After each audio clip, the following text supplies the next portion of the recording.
Chelate? Chelate? What?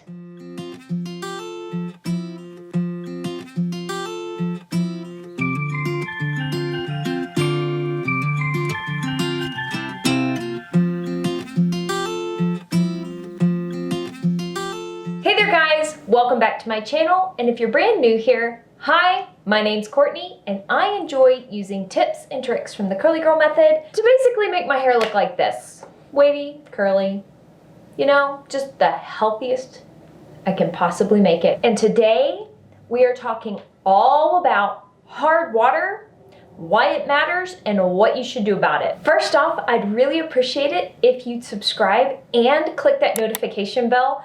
I would love to have you stick around for some more videos. I really enjoy talking about the sciencey side of hair, especially as it pertains to the curly girl method and wavy curly hair. Also, if you find this video helpful, please give it a thumbs up. I'd really appreciate it. It does help me out. And it lets me know that the video accomplished its purpose in that it was helpful. The whole point of this channel is to be as helpful as humanly possible. So let me know if I was helpful or not. And if you'd like, I would appreciate it if you'd share this video if you want. All right, now let's talk about hard water and why you should care. First off, water hardness is basically the amount of dissolved calcium and magnesium in your water. Now, you may be wondering, why does it matter how much calcium and magnesium is dissolved in my water? Well, the more magnesium and calcium in your water, the more hard your water is.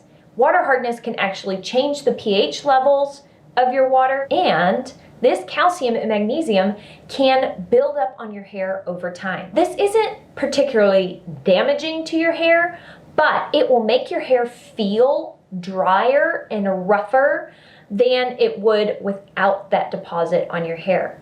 Also, if you have highlights or a lighter color in your hair, or a lighter hair color overall, it can make your hair look brassy, really yellow, really strange tones in your hair. So if you are noticing that your hair is just drier and rougher and stiffer and more yellow than it has been in the past, if you know that your protein moisture balance is on point and you're still struggling with this dry, rough feeling on your hair, you might check and see if you have hard water. And if I said protein moisture balance and you went, huh? Check out these videos in the eye. I have a little mini series on this channel talking about what protein moisture balance is. All right, so how do you find out if you have hard water? Well, honestly, the easiest thing you can do is go look at your faucets. This is actually a picture of my faucet in my kitchen. I honestly don't look underneath my faucets very often, and I'm going to start looking under my faucets more often. I know it's disgusting. For those of you who are cringing horribly, it's very easy to fix. All I did was to get a little bag with 100% vinegar in it and attach it to that faucet and let it soak for 10 minutes. And when I took it off, it was sparkly and clean, just like this. So if you have hard water, it will build up on your faucets, and that nasty deposit that was on my faucet actually consisted of calcium and magnesium. Another way to check is that I believe there's water hardness testers on Amazon you can try. I haven't tried them, so I don't know if they work, but I do know that those exist. Also, there are really good databases saying what the water hardness is. All right, cool beans. You checked your water hardness and oh boy, you've got some hard water. What do you do about it? How does hard water and your hair combine?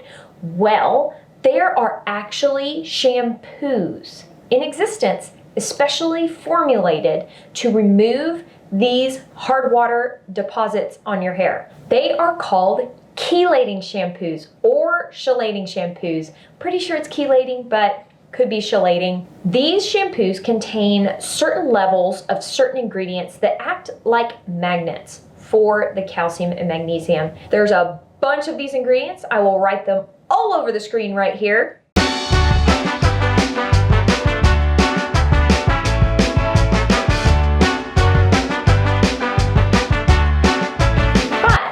The big one that I have seen the most often is disodium EDTA, and that is a chelator. Now, just because you see one of these ingredients in your hair care product doesn't mean that your product has the ability to remove hard water.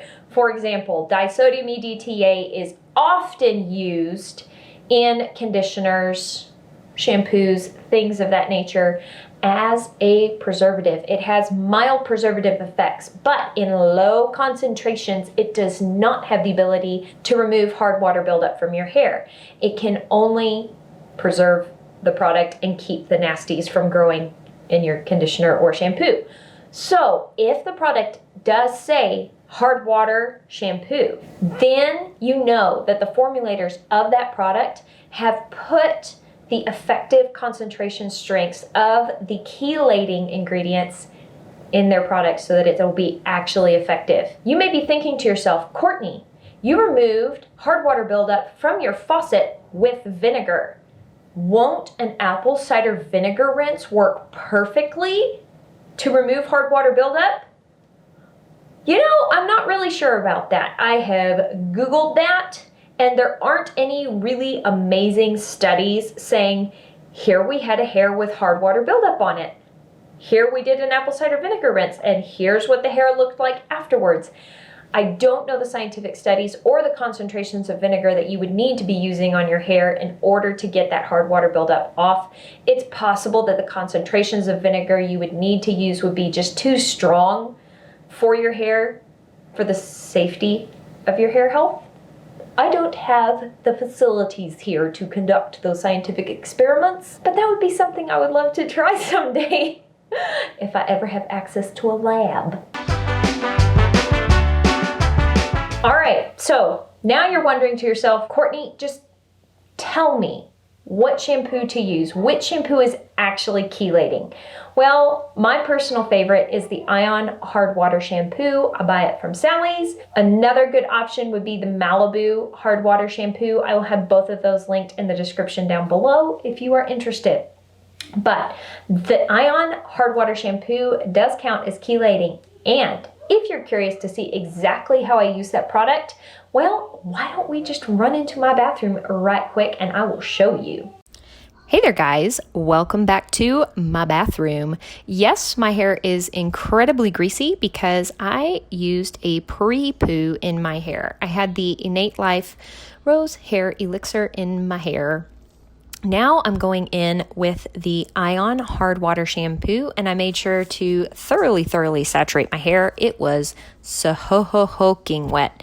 Now I'm just kind of warming that shampoo up a bit and beginning the scrubbing process. I really do take my time here and make sure to evenly distribute shampoo all over my head. I do find that this shampoo has kind of a stiffer lather. It's kind of hard to spread around my head. So if I'm having trouble spreading it, I say forget it and I grab slightly more and just apply it to those targeted areas. Now I'm just using the pads of my fingers to really gently but thoroughly scrub my hair. Now you're noticing that I am not necessarily scrubbing the links of my hair because I don't actually find that hard water builds up terribly on the links of my hair, but dang, it builds up on my scalp like crazy. So I'm just really focusing on that section, but I do press the lather through the links of my hair, if that makes sense. If I were to scrub the links of my hair very vigorously, that would probably cause some mechanical damage. But scrubbing the scalp with the pads of my fingers, not so much damage. All right, now that I have spent 2 decades cleansing my scalp, I am just going to rinse it out. Yes, I really do take my time when I am scrubbing my scalp to make sure that I am getting every last single strand of hair at the root thoroughly cleansed. All right, now because that shampoo is fairly stripping, and all chelating shampoos are stripping, I am going to go in with one of my favorite deep conditioners. I have been loving using the Anasi Mango Hemp Deep Conditioning Mask as my post-chelating treatment. And there's my dog. He has been making lots of appearances in my videos lately. Now I am just raking that through the lengths of my hair, making sure that my hair is thoroughly finger detangled. And now I'm doing a really good squish to condition with that deep conditioner. I really do find that this makes a difference. It really does help the deep conditioner penetrate better into the lengths of my hair. So pulling the hair off the back of my head, pulling it from side to side, and really focusing my squishing on all the areas of my hair. I'm really trying to get everything, not just the front, but also the front. You understand? You got this? Okay. Yeah, I think we get it at this point. But just continuing to make sure that all the hairs are thoroughly coated. And I do actually kind of squish my hair long enough that I feel it start to soak up the deep conditioner. There still is an excess of deep conditioner on my hair, but anyway, threw it up in a top knot, put on a plastic cap, and now I'm going to deep condition with heat. This is my thermal hair care hothead. I did that for about 20 minutes. With it nice and toasty, you throw it in the microwave and it toasts it and gets it all nice and warm. Now I am back and I am rinsing out that deep conditioner and grabbing the AG recoil and grabbing 1/4 teaspoon. I thought I'd go ahead and throw in the styling portion of this video, even though like we're talking about chelating. Anyway, all right, grabbing 1/4 teaspoon of this stuff and making sure that my hair is really soaking wet. And I'm just going to apply this like I would a leave-in. I tend to rake this through my hair. I rake leave-in through my hair.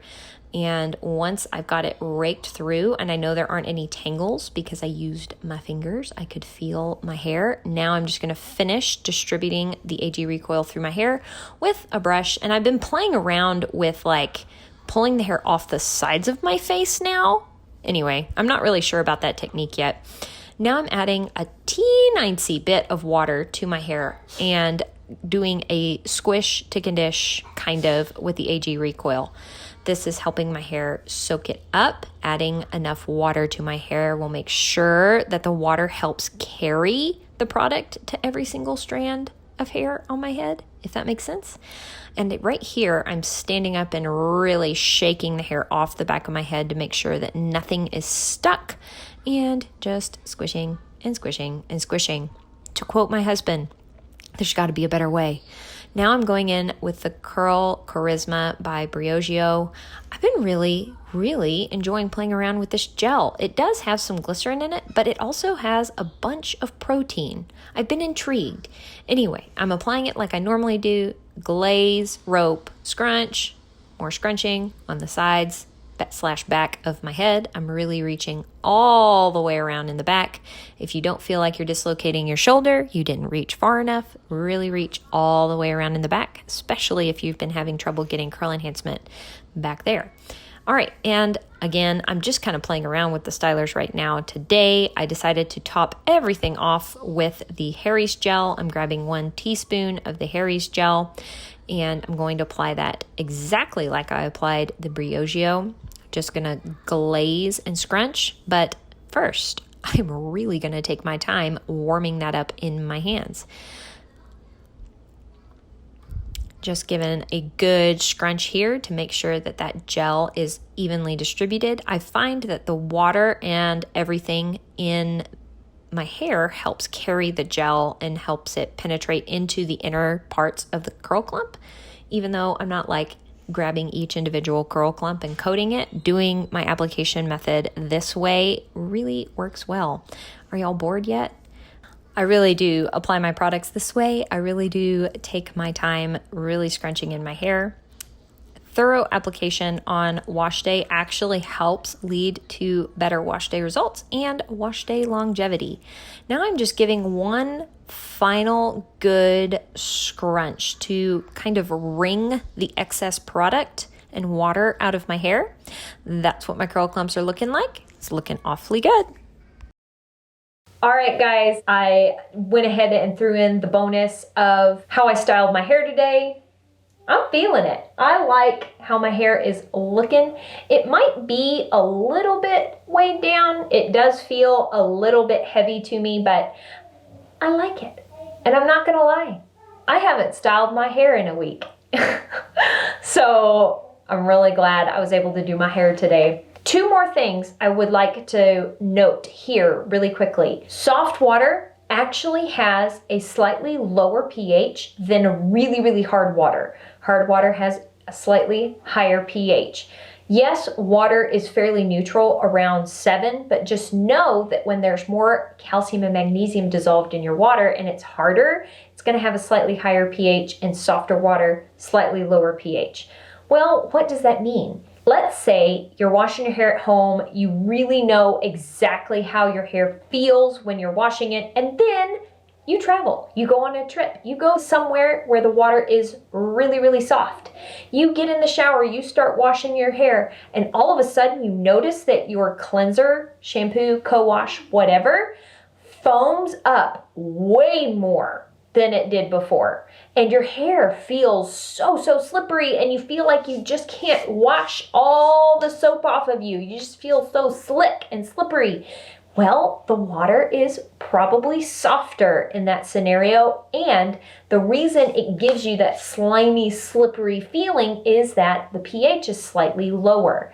Lower pH gives that slipperier feeling. And the second thing is that another trick that I have heard of people doing with great success in a situation where they have really hard water is that they will shampoo and condition their hair. And when they rinse out their conditioner, instead of rinsing out with their tap water, they will rinse their hair with distilled water.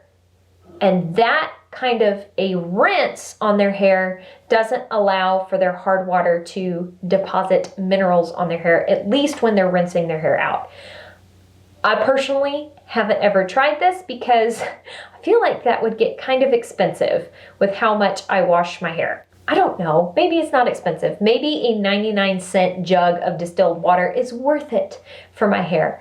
Leave a comment down below if that's an experiment you would like to see me try, using a distilled water rinse on my hair. And I can tell you how it feels versus how it normally feels on my hair. All right, guys, that is it for this video. Please keep in mind that these chelating shampoos are meant to strip your hair, yes, of all mineral buildup, but also they're just kind of drying and stripping.